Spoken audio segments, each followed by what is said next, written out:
trouble, but the foul trouble, back-to-back games. What do you need to do differently to stay on the court? Good question. In the past 3 games, I don't know what it is. I thought this was playoff basketball. A couple of them, it's just been touch fouls. And I don't know. Defense can be physical. They can be aggressive. On me, other side of it, I pick up quick, cheap ones, and it's frustrating. But I got to be better. I got to be better because I felt good rhythm-wise to start the game off. And then pick up those, get sent to the bench, and then it just felt like the whole game I couldn't find how to be aggressive and create contact and balance all of that out while trying to stay within the offense and, move the ball and play off the ball, be aggressive downhill. Like, it was just a lot I was thinking about. Took me out of my game. I got to be better. It was frustrating, though.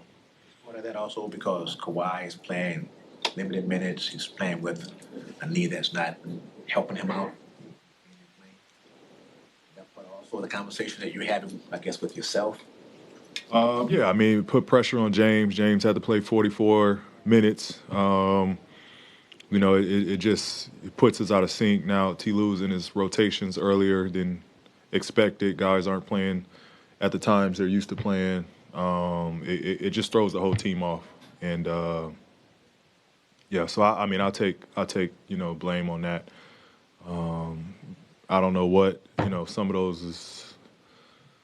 Just some of them were flops. I thought, and we talk about this word marginal when it comes to fouling. I thought a lot of it was marginal. It wasn't just you had a frustrating night, but overall the whole team seemed frustrated. Why did things unravel for you guys emotionally? I don't know. I think again we played good defensively. I thought we got out of character with a couple turnovers. But, for us, it's just offense. We got to figure out how to generate better looks and quicker looks offensively. Kawhi told us that his knee didn't respond the way he had hoped to after game one, and it has to be managed. He's hopeful he'll play the next game. But what's your concern level with Kawhi? We all want the best for him. Like I've said to start this out, he's one of the most competitive people, and so that alone he's battling of not being able to be 100% and be here 100% for us. But we just we got to cover and pick up the slack and appreciate what he's given us.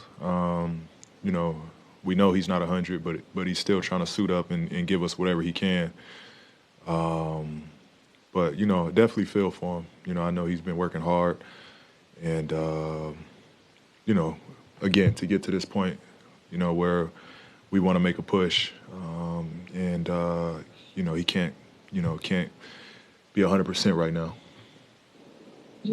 So you had a little bit of a layoff before the playoffs too, and obviously Kawhi. The two of you were sort of like looking for your rhythm at the same time, in the midst of this like crazy, intense playoff series.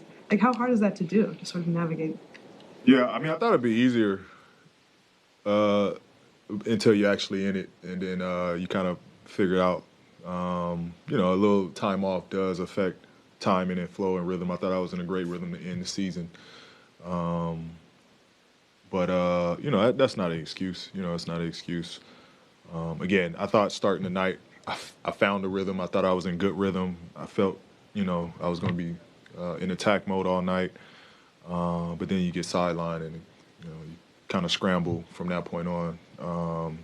So, yeah, again, I thought tonight I was going to have, be able to play my game and be in attack mode and take advantage of, one-on-one opportunities. As a leader of the team, do you feel the guys are feeling pressure to make up for Kawhi's limited action, or is that inspirational for them to try to fill his role? No, like we've been saying, we got enough, talent in his locker room with Kawhi being down to win games still. And so it's just everybody playing their part. You know, James is still one of the best in the world. Russ is still one of the best in the world. Myself, I mean, we still have enough, and we've been, you know, playing at the highest level in our careers before. It's not nothing new to us now. So I think we just got to play our game and just focus on that. What do you feel like we discussed before about how they're shrinking the floor, packing the paint. What do you feel like you guys are going to need to do to break through on just the interior scoring part of this series? I think that's more so for us to discuss in the locker room. I think that's more for us to discuss. Do you feel like, from what we've seen, Dallas is, their ability to guard you guys and everything? Like, how do you assess what they're doing that's been successful? Yeah, I mean, what they're doing is just crowding, trying to get us to play in crowds, daring us to move the ball, and honestly, just relying. Are we gonna pass it? Are we gonna give it up? Are we gonna get off of it? I think overall, it's forced us to shoot contested threes or either that or drive it in the paint where they're packing it. I think that's the options that they're giving us. But I think we can figure it out. We know what they're doing. We just have to kind of just counter it at this point. Thanks, Paul. Thank you.